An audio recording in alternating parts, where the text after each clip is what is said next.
രാധേ കൃഷ്ണ. എല്ലാവർക്കും സമർപ്പണത്തിലേക്ക് സ്വാഗതം. നവരാത്രി നാളുകളാണ് വരാൻ പോകുന്നത്. ഭക്തിസാന്ദ്രമായ 9 ദിവസം.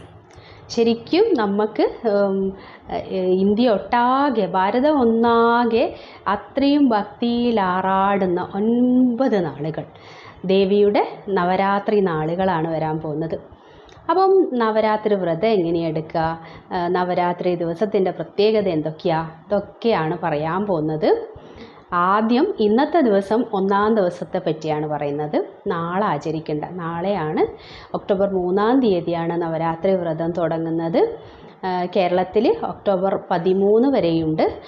പക്ഷേ മൂകാംബികയിൽ ഒക്ടോബർ 12-ാം തീയതിയാണ് വിജയദശമി ആഘോഷിക്കുന്നത്.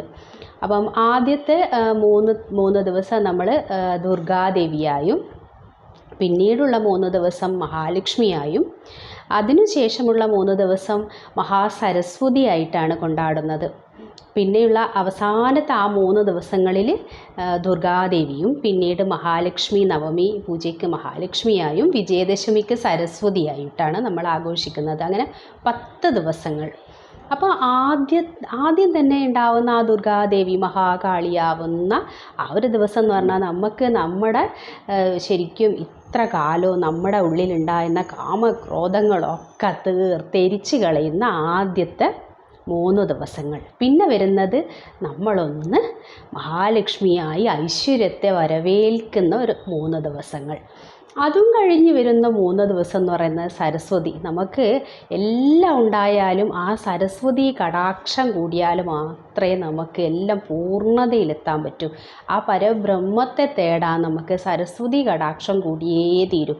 അങ്ങനെയുള്ള 3 ദിവസങ്ങളും കഴിഞ്ഞ് നമ്മൾ വിജയദശമിയിലേക്ക്, സരസ്വതിയുടെ ശരിയായ എല്ലാം തികഞ്ഞ പൂർണ്ണതയിലെത്തുന്ന ആ ദിവസങ്ങളിലേക്ക് നമ്മൾ എത്തുകയാണ് ചെയ്യുന്നത്. അപ്പം ആദ്യത്തെ ദിവസത്തെ പറ്റിയാണ് ഞാൻ ഇന്ന് പറയാൻ പോകുന്നത്. ആദ്യത്തെ ദിവസം നമ്മൾ പൂജിക്കേണ്ടത് ശൈലപുത്രിയെയാണ്. അപ്പം ശൈലപുത്രി എന്ന് പറഞ്ഞാൽ, ശൈലം എന്ന് പറഞ്ഞാൽ നമുക്കറിയാം എന്താണ്, പർവ്വതം. ഹിമവാൻ്റെ പുത്രിയാണ് ശൈലപുത്രി. ഒരു കാളപ്പുറത്ത് ദേവി ഇങ്ങനെ ഇരിക്കുകയാണ്. അതിൽ ഒരു വലത് കൈയിൽ ത്രിശൂലമുണ്ട്, ഇടത് കൈയിൽ താമരയുണ്ട്. അപ്പം ദേവി ശരിക്കും ഹിമവാൻ്റെ പുത്രി എന്ന് പറഞ്ഞു കഴിഞ്ഞാൽ ശരിക്കും പാർവതീ ദേവി തന്നെ, ഹൈമാവതി തന്നെ. മഹാദേവനെ സതീദേവി, നിങ്ങൾക്ക് ആ കഥ എല്ലാവർക്കും എനിക്ക് തോന്നുന്ന ഭഗവാനോട് ഇഷ്ടമുള്ള ഒരുവിധം എല്ലാവർക്കും അറിയുന്ന കഥയാണ്, ദക്ഷയാഗവുമായി സംബന്ധിച്ച കഥ.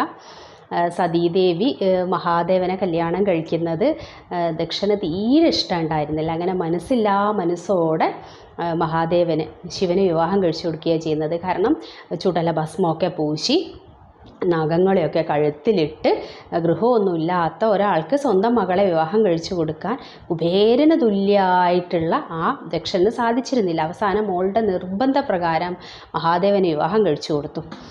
അങ്ങനെ ദക്ഷൻ ഒരു വലിയ യാഗം നടത്തുമ്പം ഈ ലോകത്തിലുള്ള എല്ലാവരെയും, ദേവന്മാരെയും ഒക്കെ വിളിച്ചു വരുത്തും. പക്ഷേങ്കിൽ മഹാദേവനെയും ശിവനെയും സതീദേവിയെ മാത്രം വിളിച്ചില്ല. അങ്ങനെ സതീദേവി എന്തായാലും ശിവനെ വിളിച്ചില്ലെങ്കിൽ എൻ്റെ അച്ഛൻ്റെ വീട്ടിലേക്കല്ലേ ഞാൻ പോകുന്നത്, അങ്ങനെ ഓരോ ന്യായങ്ങളും നിരത്തിക്കൊണ്ട് ദക്ഷൻ്റെ അടുത്തേക്ക് പോയി. പക്ഷേ ദക്ഷൻ എന്താ ചെയ്യുന്നതെന്ന് വെച്ച് കഴിഞ്ഞാൽ, മകളെ അപമാനിക്കുകയോ ഈ മകളുടെ ഭർത്താവായ ശിവനെ പറ്റി പരിഹസിച്ചുകൊണ്ടിരിക്കുമ്പം ഈ പരിഹാസമൊക്കെ താങ്ങാൻ പറ്റാണ്ട് സതീദേവി ആ യാഗാഗ്നിയിലേക്ക് എടുത്തു ചാടി. അപ്പം ഇതറിഞ്ഞ ശിവൻ ശരിക്കും ഓടി വന്ന് ശിവതാണ്ഡവാടി ആ സതീദേവിയെ എടുക്കുന്നുണ്ട്. ആ കത്തിക്കരിഞ്ഞ ശവശരീരം എടുത്തുകൊണ്ട് ആ ഒരു കാഴ്ച എന്ന് പറഞ്ഞു കഴിഞ്ഞാൽ അതും കൊണ്ട് ഇങ്ങനെ ലോകം മുട്ടാകെ ഓടുകയാണ് ഭഗവാൻ.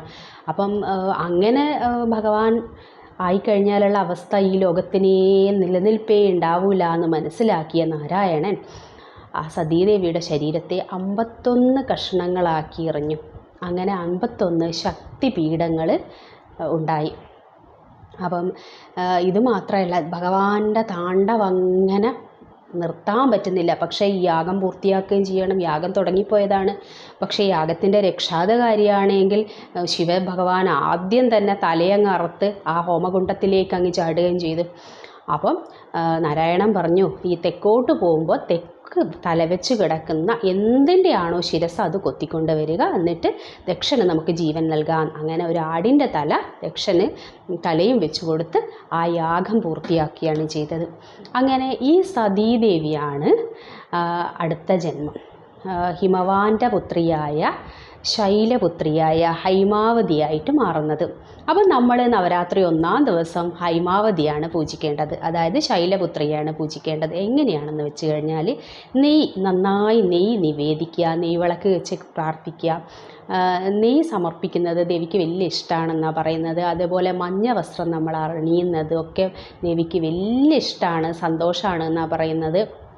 അപ്പം രാവിലെയും വൈകുന്നേരവും കഴിയുന്നതും നല്ല നെയ്യ്, ഒരു നെയ്ക്കും നിങ്ങൾ ശ്രദ്ധിച്ചു കൊണ്ടുവേണം നെയ്യ് സെലക്ട് ചെയ്യാനൊക്കെ. നല്ല നെയ്യ് വാങ്ങിച്ചിട്ട് നെയ്യ് ദേവിക്ക് നിവേദിക്കുക, നന്നായി പ്രാർത്ഥിക്കുക. ഇനിയുള്ള ദിവസങ്ങളിൽ നിങ്ങളുടെ കയ്യിൽ എന്താ ഗ്രന്ഥം ഉള്ളത് അതെടുത്ത് പാരായണം ചെയ്യുക. അത് ഇപ്പം എന്താണെങ്കിലും സാരമില്ല. ഇപ്പം ദേവി നവരാത്രി വ്രതമല്ലേ, ഇനിയിപ്പം വിഷ്ണു സഹസ്രനാമം പാടുമോ എന്നൊന്ന് ചോദിക്കുമ്പോൾ അതൊക്കെ പാടുള്ളത് തന്നെയാണ്. എന്താണോ നിങ്ങളുടെ കയ്യിലുള്ളത് അതെടുത്ത് നിങ്ങൾ നന്നായി പ്രാർത്ഥിക്കുക. രാവിലെയും വൈകുന്നേരവും ഒക്കെ വിളക്ക് വെക്കുക. എന്താ പറയുക, എപ്പോഴും നാമം ജപിച്ചുകൊണ്ടേയിരിക്കുക, ഒരേ സമയം നാമം ജപിക്കുക, ശ്രദ്ധിക്കുക.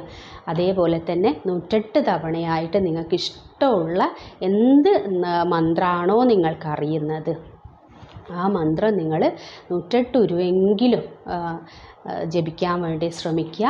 ഈ നവരാത്രി നാളുകളിൽ എല്ലാവരും കുടുംബക്ഷേത്രങ്ങളിൽ, നമുക്ക് ഏറ്റവും വിശേഷമായ സമയമാണ്, വർഷത്തിൽ ഒരിക്കലെങ്കിലും നമ്മളെ അമ്മയെ കാണാൻ പോകണം.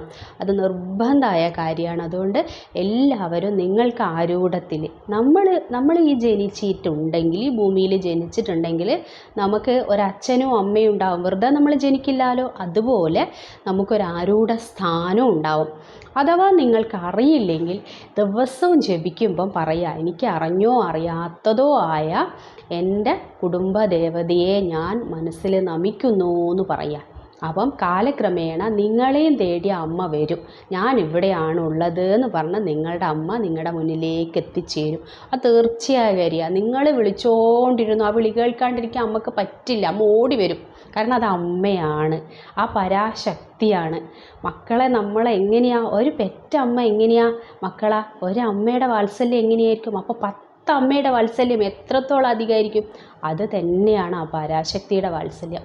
അപ്പോൾ ഓരോരുത്തരും നിങ്ങളുടെ കുടുംബക്ഷേത്രങ്ങളിൽ പോയി അമ്മയെ പ്രാർത്ഥിക്കുക. വെറും കയ്യാലെ പോകരുത്. അമ്മയ്ക്ക് അവിടെ വിശേഷമായിട്ട് എന്താണോ ഉള്ളത് അത് കൊണ്ടു കൊടുക്കുക. എന്നിട്ട് നന്നായി പ്രാർത്ഥിക്കുക. നിങ്ങളുടെ ജീവിതത്തിൽ ഉണ്ടാകുന്ന പുതിയ പുതിയ വിശേഷങ്ങളും സന്തോഷങ്ങളും എന്ത് കാര്യം നടക്കുമ്പോഴും അവിടെ എത്താൻ പറ്റിയില്ലെങ്കിൽ നമ്മൾ മനസ്സുകൊണ്ടെങ്കിലും അമ്മയോടൊന്ന് അനുവാദം വാങ്ങിക്കുക, പറയുക. നമ്മളിപ്പോൾ ഒരു പുതിയ കാര്യം ചെയ്യാൻ പോകുമ്പോൾ നമ്മൾ അച്ഛനോടും അമ്മയോടും കാര്യം പറയൂലേ, അമ്മേ ഞാൻ ഇങ്ങനെ ചെയ്യാൻ പോകുന്നുണ്ട്, അമ്മ അനുഗ്രഹിക്കണം, അല്ലേ അമ്മേ നന്നാവണം, അമ്മ പ്രാർത്ഥിക്കണം കേട്ടോ നമ്മൾ പറയൂലേ. അതുപോലെ നമ്മൾ എന്ത് കാര്യം ചെയ്യുമ്പോഴും ആ അമ്മയോടൊന്ന് പറയുക. കാരണം നമ്മളെപ്പോഴും പറയും ദൈവശാപം അല്ലെങ്കിൽ പിതൃശാപം ഇതൊന്നും അവരൊന്നും നമ്മളെ ശപിക്കില്ല. പക്ഷെ അവരുടെ ഒരു മനസ്സിൻ്റെ ഒരു വേദന വല്ലാണ്ട് നമ്മളെ വന്ന് അടിക്കും.